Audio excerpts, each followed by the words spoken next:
Un inaspettato scossone sta facendo vacillare il gigante. Nella tarda serata di venerdì scorso sono arrivate senza preavviso le dimissioni del tecnico Corrado Mutolo alla vigilia dell'importante match con lo Sporting Vallone in quel di Campofranco. Tanta l'amarezza nel clan biancazzurro che in meno di 24 ore dalla gara affiderà la squadra al trio tecnico formato dal tecnico in seconda Franco Nobile, da Salvatore Munta e Giovanni Costantino. Ma quali sono state le motivazioni che hanno spinto il tecnico Corrado Mutolo a dimettersi a ciel sereno? Purtroppo, con molto dispiacere, scrive sul suo profilo, devo comunicare le mie dimissioni come allenatore dell'Acregas per motivi personali. Però non posso fare a meno di ringraziare società, i miei collaboratori, la squadra, la città di Agrigento e i tifosi che nelle ultime partite ci sono stati particolarmente vicini. Pronta ed anche un po' risentita la risposta della società.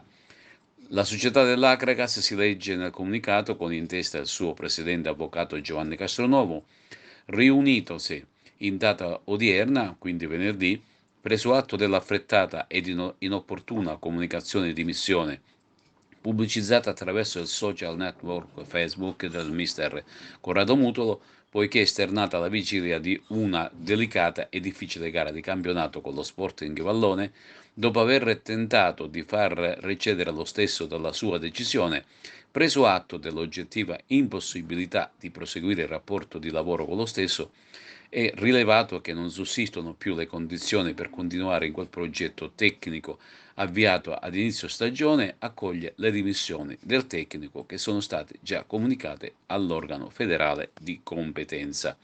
Augura a Mister Mutolo ogni fortuna umana e professionale, sperando vivamente che possa risolvere a breve le problematiche di natura personale che sono alla base della sua scelta. È stato conferito il compito al direttore sportivo Ernesto Russello di individuare in tempi brevi la figura di un tecnico maturo, serio e preparato che possa guidare la squadra verso l'obiettivo stagionale fissato dalla dirigenza, vale a dire la conquista della promozione in Serie D. Per conoscere il nuovo tecnico se ne parlerà martedì prossimo alla ripresa degli allenamenti. È stata una bomba a ciel sereno, un fulmine a ciel sereno, ciò che è successo nella serata di venerdì. Sì, per la gente, per la stampa e per tutti sì, però già era da un paio di giorni che il mister Mutolo manifestava un pochettino di preoccupazione, di ansie, di qualche problemino sicuramente di natura logistica o di qualcos'altro, che poi alla fine non l'ho capito neanche io. E nella giornata di venerdì ha deciso di interrompere il rapporto lavorativo con l'Agragas.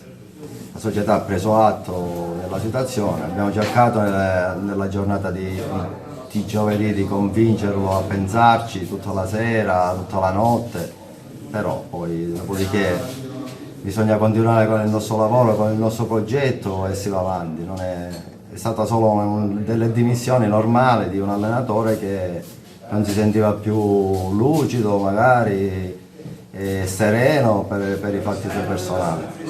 La reazione della squadra a questa decisione?